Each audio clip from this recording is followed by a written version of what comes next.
Hey team! Okay, today we are talking about cell wall synthesis, but I'm just going to say peptidoglycan because that's what we're really talking about today. Peptidoglycan, that's the component of all of our bacterial cell walls. Very important. We're going to talk about how it's built, what it is, how antibiotics can be used to kill bacteria using peptidoglycan synthesizing mechanisms. It's so exciting. We're going to learn all about it. Okay. Peptidoglycan is really named well. So there's the peptide part. Peptido. Oh my god. Peptide meaning like protein, right? So there's going to be a protein component. And there's also going to be a carbohydrate component. That's the glycan part. You think like glycolysis, that has to do with sugars. So we have, in our peptidoglycan, we have basically three components. We have one protein and two carbohydrates. So how does that look? Maybe I'm making this a little too big. If you're drawing at home, which you should always be following along. Maybe don't make this take up the entire page, but you can. It's a free world. Okay, so what I'm drawing here is two adjacent glycan strands. So this is two chains next to each other made up of these carbohydrates I was talking about. So these are going to be linked together. And obviously these six-sided things, they're the carbohydrates. So each of these is a glycan strand. And that's our chain of carbohydrates. So who are these carbohydrates? What are these different colored pieces, our little blocks here? One of these is going to be called NAM, and one of them is going to be called NAG. The color doesn't matter, but that means that all of these peach ones are NAM and all of these red ones are NAG. And one of them is going to be attached to our protein, our peptide part of the peptidoglycan. So the way that I remember which is you have NAM and NAG, right? NAG you think is like someone who's annoying, like they're nagging you all the time. You don't want to be around them, so it's not NAG, it's NAM. So with another color here, our NAM will have our peptide component. And so each NAM will have one, NAG won't have one, and the NAMs can actually link together like this. So this NAM's peptide will be pointing in, and this one will be pointing in, and maybe this one is pointing this direction, and there's like other chains that it'll be linked with, right? And so this is our glycan strand, right? Our strand of carbohydrates. And then you have these two peptides which are like bound together. And this one is also named pretty well. This is a peptide crosslink.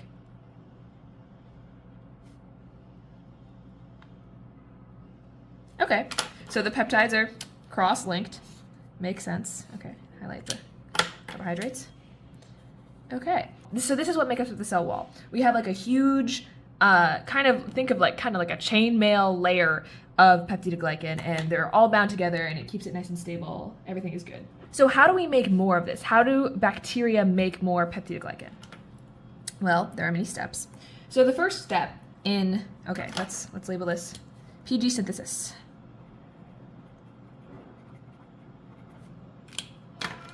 The first step is we have a series of enzymes that are responsible for making NAM pentapeptide. So if you just have like this piece, it's just called NAM pentapeptide. So our first step is mirror enzymes. So it could be like mirror and then another letter. I'm just going to say blank because there's like a bunch of different mirror enzymes. But all you need to know is that they make NAM pentapeptide. And there's a series of reactions involved in this, but that's not what we're focusing on right now. Okay, so if I were to draw just one of those,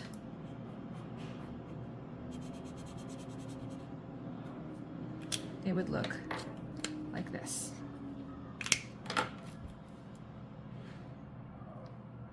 And there's other things. This is a simplified diagram. There's like phosphates and another U molecule, but don't worry about that. So this is what we're focusing on. We make this. Step one is make this. And then step two is this is made inside the cytosol, right? Because that's where proteins are made. So we're going to go to the phospholipid bilayer here. Bilayer. Okay, so these images are separate. And in the bilayer, there's this molecule. Oh, maybe I should use a different color. There's this molecule called bacterial. Okay, so what's going to happen here is we're going to have our NAM pentapeptide, and that's going to get attached to our bacterial. pretty simple. We have our NAM peptide is attached to bactoprenol, and this is also done by an enzyme. So the enzyme that does this, NAM pentapeptide, and we bind it to bactoprenol. And this creates, like, there's a name for this new molecule, and this is called lipid 1. Okay, and this is done by an enzyme, MRE. Now we have lipid 1, excellent, but we know that we want NAM to be connected to NAG, so that's our next step. I'm gonna put it over here. So we're still in phospholipid bilayer. We got our bactoprenol. We got our NAM. We got our pentapeptide. Okay, but now we want to add NAG. Once again, there's some like tiny molecules that I'm not adding, but that's not really in the scope of this discussion.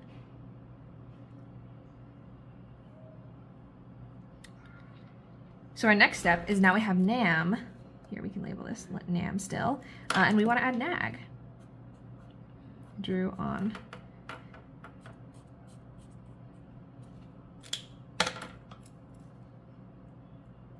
Okay, before this was called lipid 1. When it was just NAM pentapeptide with the bactoprenol, that was lipid 1. Guess what this is called? You're never gonna guess. It's lipid 2. Yay! Okay, so who did this? There was an enzyme before. There were enzymes that made NAM pentapeptide. There was an enzyme that made lipid 1. Who made lipid 2? So we take lipid 1, we add it to NAG, and we get, oh wait, don't make your arrow this short. You need to write the enzyme name. Long. Lipid 2, and this is done by G. Okay, so that's our enzyme name. Okay, cool. You can see everything. We're gonna shift down a little bit so you can continue to see everything. Okay, so now we have this long thing. But remember, we're still in the, like, if this is the bilayer, this side at the top here is the periplasm. This is where the cell wall, like in the direction, will be built. And this is the cytosol. So this cytosol. Because remember, we were coming, like, if there was a cell here, we're like, the nucleus could be here, and we're synthesizing stuff in here, and we're going up to our cell membrane and locking it with the bactoprenol. But since the cell wall is outside the cell membrane, we're gonna wanna flip it to the other side. So there's this awesome enzyme, which is very aptly named. It's called flipase, and it's gonna flip it. So we're gonna have, okay, we're gonna want like a mirror image of this. So it's gonna be like this. We're gonna have our NAM bound to our NAG.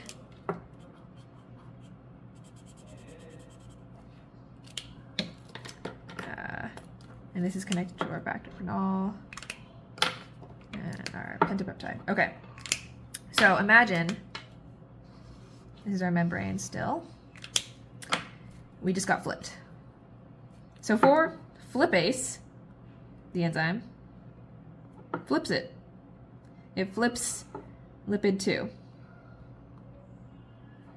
And so now we're facing the periplasm.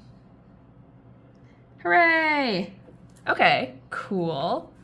So we're closer, but we want to add to this strand, right?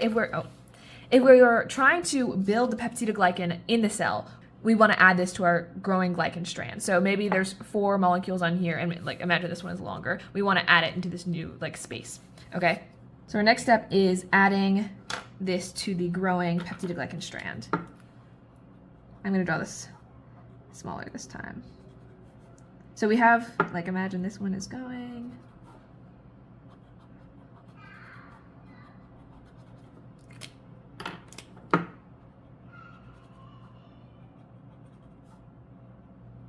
Oh, I drew a little small here. Okay, so this is what we had so far. Here, I'll draw another here. This one is long. Okay, so we're gonna add this thing to the growing glycan strand. Oh, I need to draw our peptide crosslinks. Remember, this is just with our NAM. So now we have a new monomer. So this is one monomer of peptidoglycan, because peptidoglycan is made up of several units of this NAM-NAG situation. So now we're adding another one to the growing glycan strand. Okay, so number 5. Oh, and don't forget to draw your pentapeptide. So number 5 is add lipid 2 to glycan chain. Oh, and this is still connected to, oh, what happened here? Guys, our bacterprenol is still part of the membrane. I don't know why I drew it sticking out. It's still connected to our bacterprenol. So bacterprenol is still here. We'll just draw it here. But that's okay, because as you can see here, we don't want bacterprenol in our peptidoglycan layer, but that's fine, because we can just, number 6, remove, and we're gonna recycle our bacterprenol. So it'll go back in the membrane, we'll make more peptidoglycan, it's gonna be great.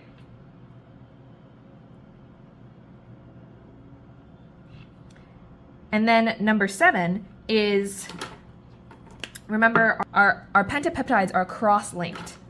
So for number 7,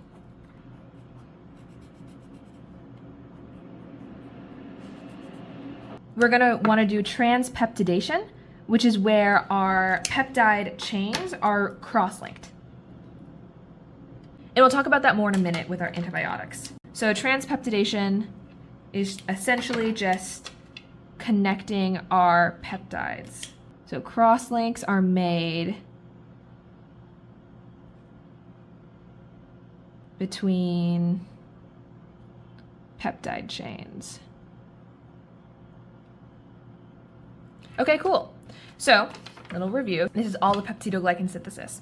First, Muir enzymes make NAM pentapeptide. So you can remember the Muir enzymes, that's important. But that's what this guy is.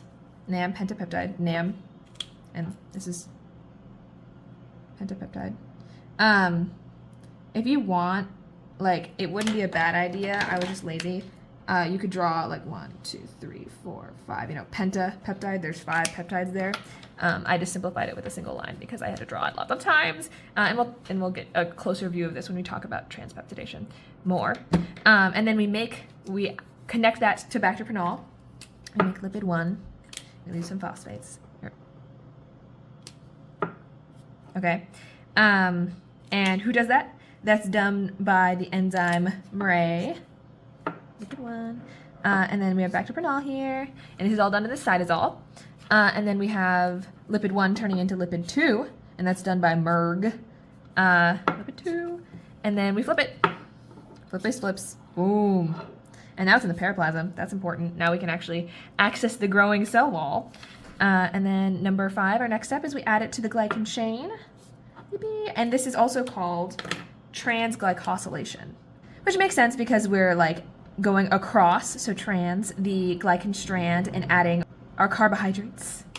So transglycosylation. But bacterprenol is still stuck on there, so we got to get rid of that. We can put it back into the membrane where it came from to be making more peptidoglycan monomers. So remove and recycle bacterprenol, and then we want to cross-link these peptide chains. Cool. Okay, so we talked before about peptidoglycan structure and synthesis, all these enzymes involved with a bunch of these processes, but we didn't talk about transpeptidation, the enzymes involved with that, and there are also enzymes involved in transglycosylation that we'll learn about. So, what does that look like? So, let's talk about first peptidoglycan cross-linking, or transpeptidation.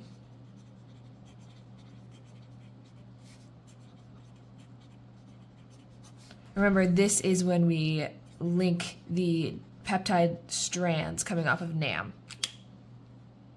Okay, for this we're going to want to draw like our NAG and our NAM together. We're going to have what, 2 monomers so that we can link them together. So you can imagine that there's like a so this is NAG, this is NAM, and imagine that there's like a chain going this way. We can say like dot, dot, dot. Like it keeps going that way. And on the opposite side, and maybe this way too, we're going to have another chain of nag and nam.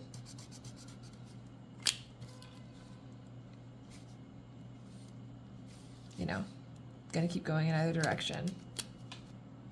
But we're just zooming in on one of these, right?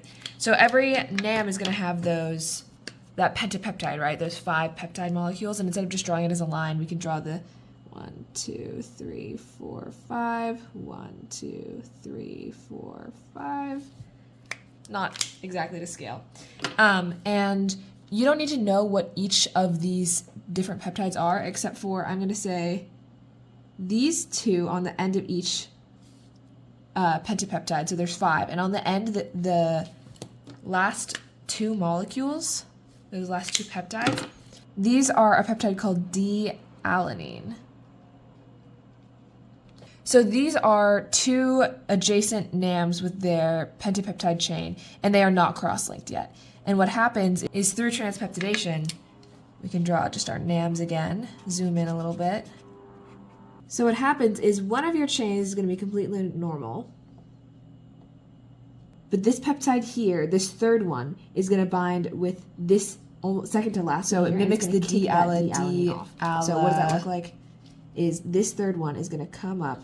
So you have 1, 2, 3, 4. Your fourth one binds with that third one, and it releases that last D-alanine. So this is D-alanine, this is D-alanine still, this is D-alanine still, you know, same as here. But this last one gets popped off. So we can say terminal D-ala, like D-alanine, is released. So this is how we make our peptide crosslink, is we actually lose one of our peptides in our pentapeptide chain in one of our NAM molecules. And so when we have antibiotics like penicillin, what it does is it prevents this from happening. So for example, penicillin, our beta-lactam antibiotic family. Okay, so beta-lactam antibiotics have this basic structure. And what you see here, this ring here where we can circle, this is the beta-lactam ring.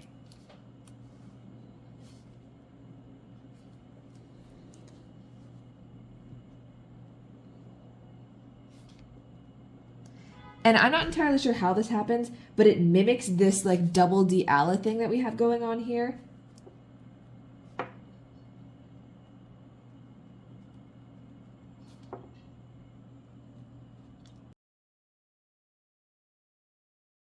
So the proteins that normally do this transpeptidation reaction will try to bind with the beta-lactam ring. But instead of doing the normal transpeptidation, since this beta-lactam ring is different, it'll bind with those proteins that normally do this and basically disable them. Like there's an irreversible reaction where the enzyme that usually does this kind of gets stuck. And the enzymes that normally do this are called penicillin binding proteins. And we can talk about that in a sec, but let's just call them PBPs right now.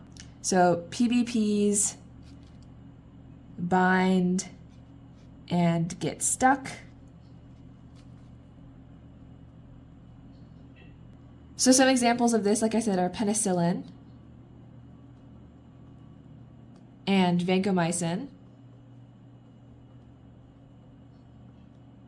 And when they do this, they prevent peptidoglycan cross-linking.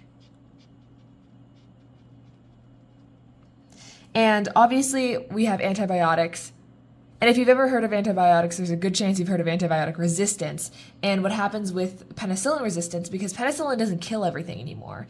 When you have resistance to beta-lactam antibiotics, it's because this bond right here is broken by beta-lactamase enzymes. So this ring is no longer a problem that's going to be sticking to all the enzymes that make the peptidoglycan crosslinks. So bacteria are resistant to this beta-lactam antibiotic. Okay, so let's get a little bit deeper into depth of what these PBPs are. So I said penicillin binding proteins, right? The reason that they're called a penicillin binding protein yes, it binds to penicillin, but that's not its like purpose in the cell, right? It doesn't want to bind to penicillin, right? Like that's what makes it not work. That's how the cells die. You know, that's how the antibiotic works. But that is how we found it. So what we did is we treated bacterial cells with radio-labeled penicillin.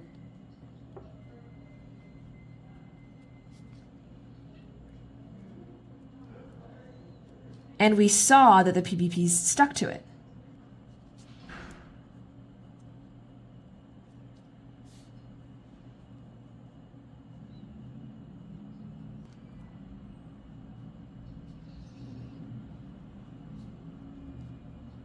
And we can abbreviate this, you know, PBP. All of them can modify peptides of peptidoglycan.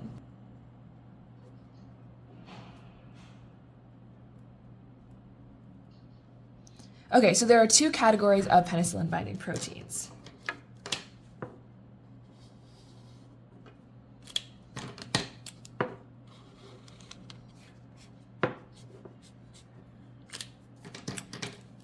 The first one is high molecular weight.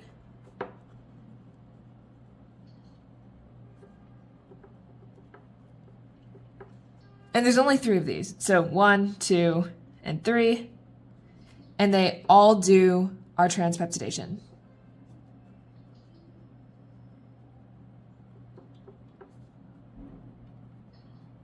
PBB2 does this at the lateral cell wall. 3 does it at the division site.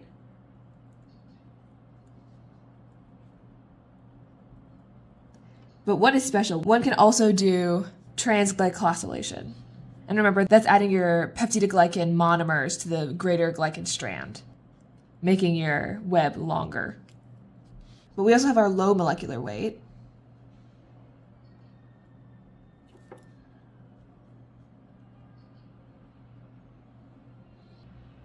And these make alternative peptide crosslinks.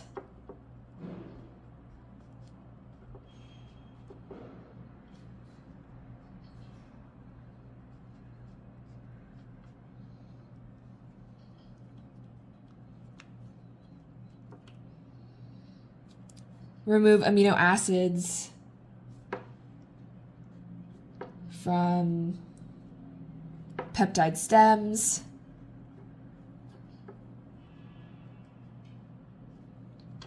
Or break crosslinks in mature peptidoglycan. So these are our penicillin binding proteins. This is what we learned about with our beta-lactam antibiotics. But we also have some other proteins involved with peptidoglycan construction. So, for example, we have SEDS, which stands for shape, elongation, division, and sporulation. And these only do transglycosylation. So this is like, so making our peptidoglycan strand longer. And they also have one that does the lateral cell wall, which is rod A.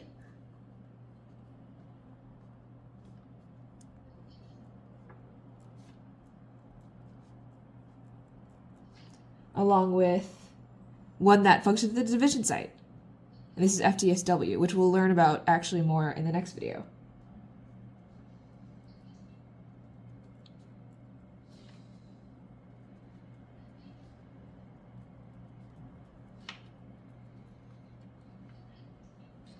And then our final category, so we have our SEDS, our PBPs, and then one more, which is our lytic transglycosylases. So transglycosylation, that's making the cell wall strand, you know, our strands of NAG and NAM longer. But lytic is to like break, you know, lysis of a cell, that's to like break the cell. So what this does is it breaks these chains of NAG and NAM.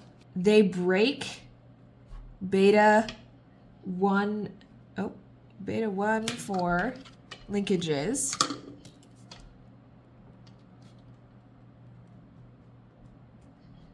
between NAG and NAM.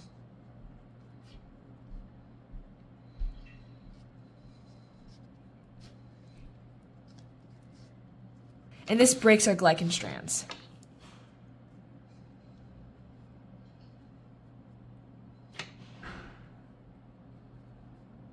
So an example of this would be a lysozyme. That is an example of a lytic transglycosylase.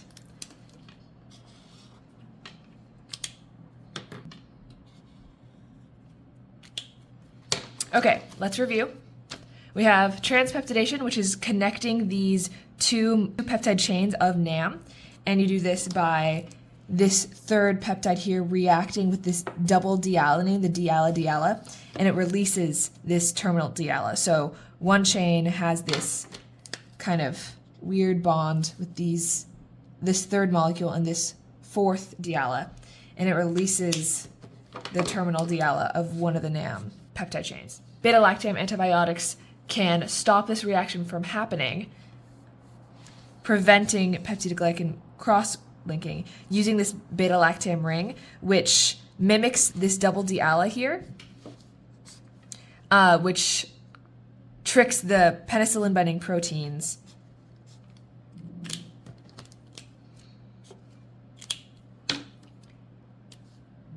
and basically inactivate them. But this can be undone by binding with beta-lactamase antibiotics.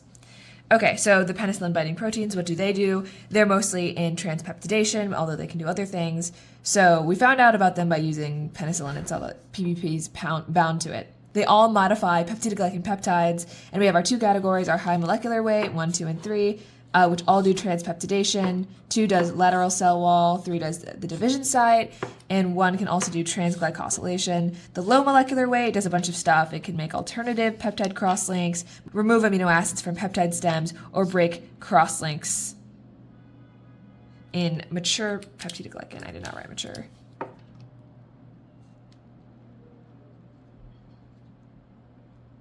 Okay, there you go. In mature peptidoglycan.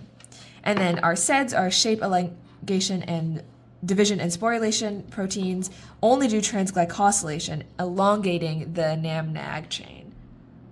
And we have rod A, which does stuff in the lateral cell wall, kind of like 2, and FTSW, which is at the division site, kind of like 3, and our lytic transglycosylases, which breaks the NAG and NAM glycan strands. An example of that is a lysozyme. All right. Oh, and you might be wondering, okay, so I understand how beta-lactam antibiotics work, right? Like it prevents this process of peptidoglycan cross-linking, which I guess would make the cell wall a little bit weaker, but why would it completely kill bacteria? Well, basically what's happening here is this causes a futile cycle of the cell trying and failing to make the peptidoglycan cross-links. As it tries over and over again, it's very metabolically demanding.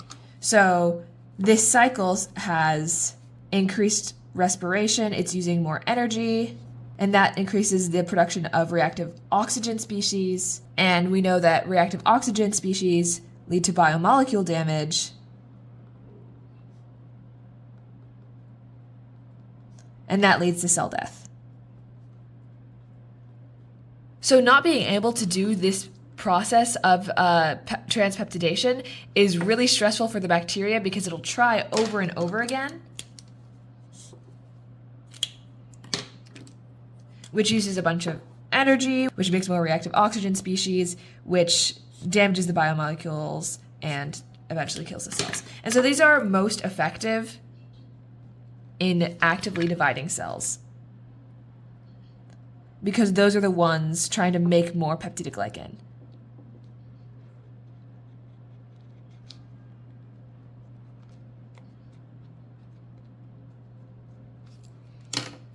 That was it for this video, but we're not done talking about cell walls. Check in for the next one and learn more.